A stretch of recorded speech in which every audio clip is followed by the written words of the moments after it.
2 super healthy cottage pies, vegan, tasty, nurturing, extremely friendly on your budget. They're designed so you can make one big one, or you can batch them up into little portions and pop them into the freezer. You'll get about 8 to 10 servings from each of these recipes. I've got the black bean version and the green lentil version, so that is what we're going to be making today.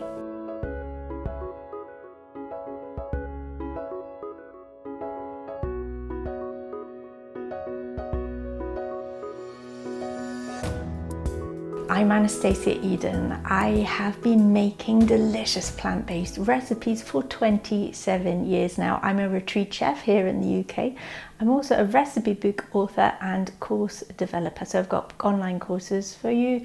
My mission is to make easy, delicious, healthy, vegan, gluten-free recipes to make your life easier in the kitchen. If you like what you see here, please do subscribe to my channel, give it a thumbs up, ask any questions, or let me know what you think in the comments below. So let's go see how easy these cottage pies are to make. So you need 500 grams of dried black beans or 500 grams of green lentils. They're both very similar recipes, but I'm just going to quickly just show you how to make both of them. So if you're going to do the black bean version, you need to cook your black beans for about an hour ahead of time. And then you want to strain them and rinse off the water, and then you're good to go. So you want to get 3 courgettes, which are also called zucchini, chop them into small cubes and toss them into your boiling water. Add your rinsed black beans, pour in your passata. If you haven't got passata, which is like a tomato sauce, sieved or strained tomatoes, then just get some tinned tomatoes and blend them up. Add your ground coriander, paprika, chili or black pepper and sea salt. Then mix it in. That is pretty easy. Let it come to the boil and then let that cook for about 10 minutes just to let everything combine. And then you want to add some creamed coconut. This adds a little bit of deluxe je ne sais quoi, and then mix it in. Just a little note on creamed coconut. You can get creamed coconut fairly inexpensively if you shop around and look around. It does vary quite a bit in price, but I do recommend it because when you mix it in, it's going to create a nice thick sauce and it's going to bring everything together and make this taste very, very delicious. So that's all you need to do. Leave it on the side and cool it down. For the green lentil version, it's very similar. The first thing you're going to do is put your green lentils in the pan with your water, add your passata, sea salt, black pepper, paprika and ground coriander, and then you're going to chop in some veggies. I'm going to add 4 stalks or so of chopped celery. You can add any other veg into this one or the other recipe as well. If you've got any other veg that needs using up, just chop it up and toss it in. Give everything a mix in, let it come to the boil, then turn it down to a simmer. So you want the vegetables and the lentils to cook in this. You want to cook it with the lid on, give it a mix from time to time, and it's ready basically when the lentils are cooked, which should take about half an hour. And then you're going to use about half a block, 100 grams of creamed coconut. So again, creamed coconut varies in price. This one is really cheap. You can often find it cheaply if you shop around. Basically chop it up, then mix it and let it melt in to finish it off perfectly. You can leave the creamed coconut out if you want to, but I do recommend it. I'm also going to add a pile of chopped chard, or you can use spinach, and then some very, very finely chopped sweet pepper, just because that's what I've got available. And then I'm just going to mix them in right at the end. They're going to cook fully when it's baked in the next stage.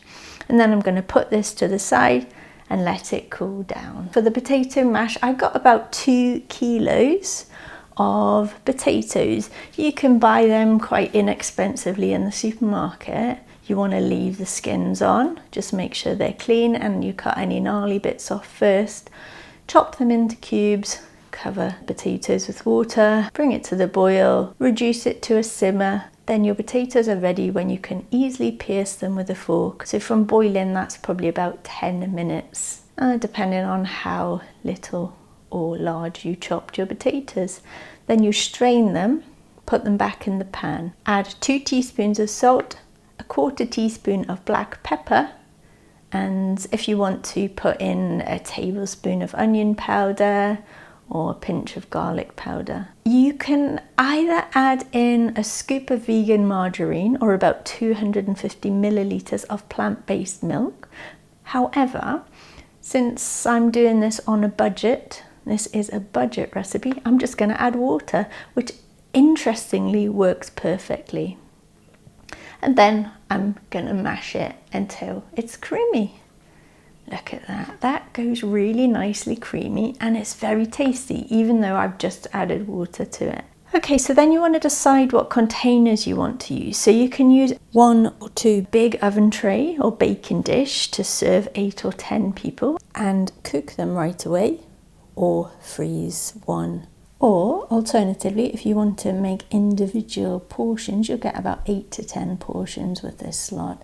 So you can use oven-proof dishes that will go in the freezer, or you can do what I'm going to do today, which is buy these little inexpensive foil containers. They go in the oven, they also freeze, and I'm going to give these away. Then I'm going to fill up the containers, leaving enough room for the mashed potato. Put the mashed potato on, let them cool down, then put any lids on and freeze them. And basically when you need them, just simply take them out the freezer, let them defrost and bake them for 40 minutes. Alternatively, just make one big one and then cook it right away. So if it's bigger, it's going to take a little bit longer cooking time. I'd put it in the oven for 45 minutes if it's a bigger, for 5 to 10 people, and then serve immediately. Thank you for tuning in. I do hope that you've enjoyed this recipe and that you try it, and please do feel free to explore and experiment and see what you come up with in the kitchen too. A lot of the recipes I'll share are very forgiving. Thank you. Remember to subscribe to this channel, give it a thumbs up, and come check out my website, kindearth.net, and I look forward to seeing you soon. Bye for now.